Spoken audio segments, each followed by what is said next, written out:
Hello everyone, this is Physics 101. This lesson is on fluid pressure and depth.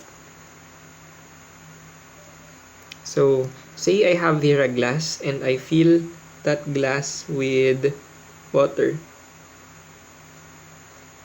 So I know that at this level, this water is experiencing a pressure from the atmosphere. So let's call that P naught, which is pressure from atmosphere.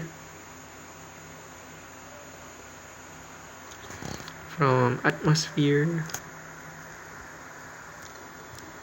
So now at this level, I want to know also the pressure at this level or at this level, or moreover,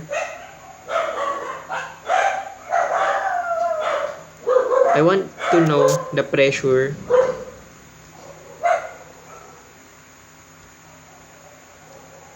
at any depth. So pressure and depth. So of course, I know that when I go deeper down this fluid, I will experience more pressure because I am carrying more fluid above me. So let's try to think of it in terms of forces first.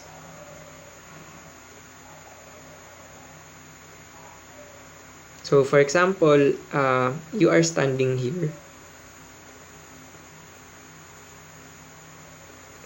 You are here at this lowest point.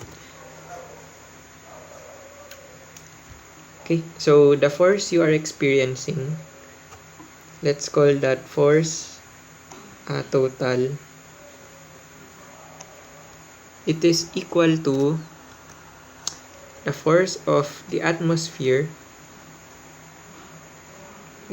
from the weight of the fluid, weight of the air that is above, plus the force of the water above you. So let's call that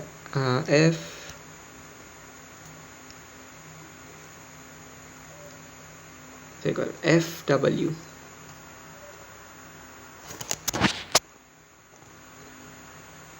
Now, this force of water can also be written as rho V times G. Okay, so we have here F total.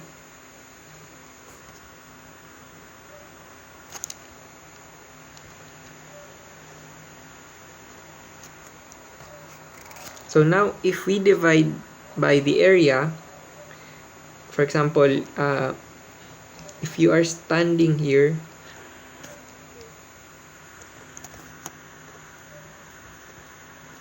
and you experience an area, this area, we will be dividing both sides by that amount of area.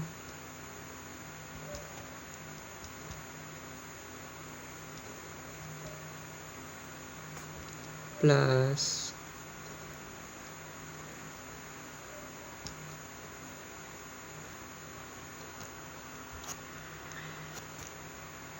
then this V over A term is actually height, because the fluid pressure from this column is actually the volume of this column is actually the cross-sectional area A times the height of this column, so VH. So hence, V over A equals H. So now we have here the total pressure experienced by you equals the pressure from the atmosphere plus the pressure from the fluid, which is rho GH or rho HG, doesn't matter. So now we have defined pressure P as a function of H. So H is actually, if you would take note, this is depth. So meaning positive direction will be assigned downwards rather than height, which is positive upwards. So P of H is equal to constant pressure due to atmosphere plus the density of the fluid, G times H. So rho is the density of the fluid.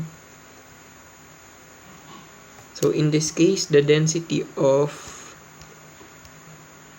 this fluid around you times G. So G is just 9.81 and H is the depth. So try to increase H, this variable H. So if you try to increase this variable H,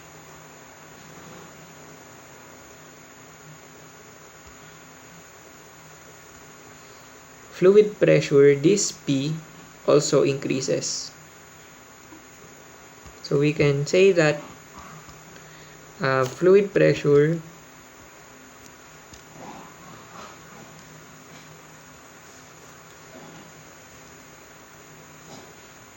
increases with depth. And above H, so if we assign here to be 0, so H, the depth will be negative. So this is negative values for depth, this is positive values for depth. So fluid pressure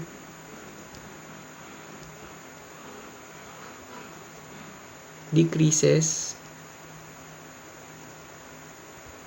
with, let's call, opposite of depth, height.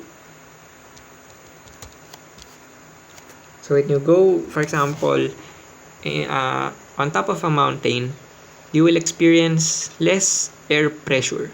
But when you go down to the deepest oceans, you will experience great pressure.